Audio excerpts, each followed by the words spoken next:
मणिपुर में एक बार फिर से अशांति देखी जा रही है और इस बार ये जख्म ज्यादा गहरे इसलिए महसूस हो रहे हैं क्योंकि राज्य में हाल ही में नए मुख्यमंत्री ने पद की शपथ ली है।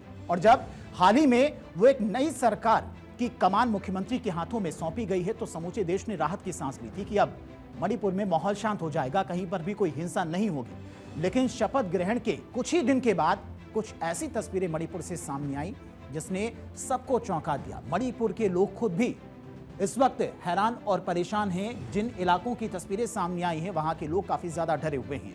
उम्मीद थी कि निर्वाचित शासन न केवल प्रशासन को पटरी पर लाएगा बल्कि समुदाय के बीच में एक संवाद भी बनाएगा ताकि सभी समुदाय के लोग शांति से अपना काम करें।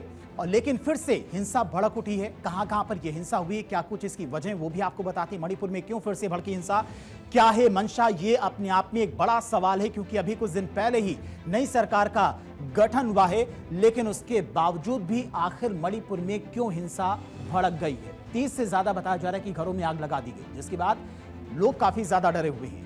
इम्फाल की घाटियों से लेकर पहाड़ियों तक शांति की वो उम्मीद एक बार फिर से धुएं में उड़ती दिख रही। ताजा हिंसा की खबरों ने एक सवाल खड़ा कर दिया है कि अब नई सरकार के गठन के बाद भी यहां पर लोग अशांति क्यों फैला रहे हैं, कौन वो लोग हैं जिनके द्वारा यहां पर अशांति फैलाई जा रही है। और सवाल खड़ा कर दिया कि क्या केवल सत्ता परिवर्तन से मणिपुर के हालात बदलेंगे। वहां के लोग आखिर चाहते क्या हैं। सत्ता परिवर्तन भी हो चुका, नई सरकार का गठन भी हो गया, नए मुख्यमंत्री ने शपथ भी ले ली, उसके बावजूद भी वहां पर हिंसा हो रही है। दरअसल मणिपुर के उखरुल में हिंसा भड़क गई है। बताया जा रहा है कि कुछ सशस्त्र बदमाशों ने लिटन खरईखोंग गांव में कई घरों में आग लगा दी और आगजनी की घटनाओं में 30 से ज्यादा घर जला दिए गए हैं। धुएं की गुबार आसमान में उठने लगे, पूरा इलाका युद्ध क्षेत्र जैसा नजर आने लगा। लोग अपने परिवार और जरूरी सामान लेकर सुरक्षित जगहों पर भागने लगे और इलाके में भारी सुरक्षा बल तैनात किए गए हैं और प्रशासन स्थिति पर नजर बनाए हुए है। शुरुआती जानकारी के मुताबिक सोमवार शाम तक करीब 21 घर जलाए जाने की खबर थी, लेकिन सुबह और रात के दौरान हुई हिंसा के बाद यह संख्या बढ़कर 30 से ज्यादा पहुंच गई है। इस स्थिति को देखते हुए मणिपुर के डिप्टी सीएम लोसी दिखो मौके पर पहुंचे और हालात का उन्होंने जायजा लिया। इस घटना ने स्थानीय लोगों के मन में भय पैदा कर दिया है। कई परिवार बेघर हो गए हैं, महिलाएं और बच्चे सबसे ज्यादा प्रभावित हुए हैं। लोगों का कहना है कि लगातार हो रही हिंसा के कारण सामान्य जीवन पूरी तरह से ठप हो चुका है।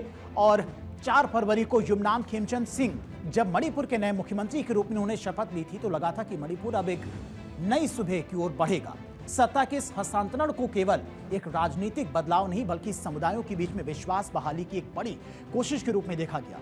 मोइती समुदाय से आने वाले मुख्यमंत्री और कुकी नागा समुदाय से आने वाले 2 उप मुख्यमंत्रियों ने मणिपुर को संदेश देने की कोशिश की, लेकिन फिलहाल शांति नहीं दिख रही है। उखरुल में हिंसा भड़की है। कहां कहां पर ये तस्वीरें आप देखिए। पहले ये तस्वीरें हैं किस तरह से लोगों के घरों को जला दिया गया। इलाके में भारी सुरक्षा बल को तैनात किया गया है। प्रशासन के द्वारा यह एक्शन लिया गया है। प्रशासन स्थिति पर नजर बनाए हुए है। 5 दिनों के लिए इंटरनेट सेवाओं को भी सस्पेंड कर दिया गया है, बंद कर दिया गया है।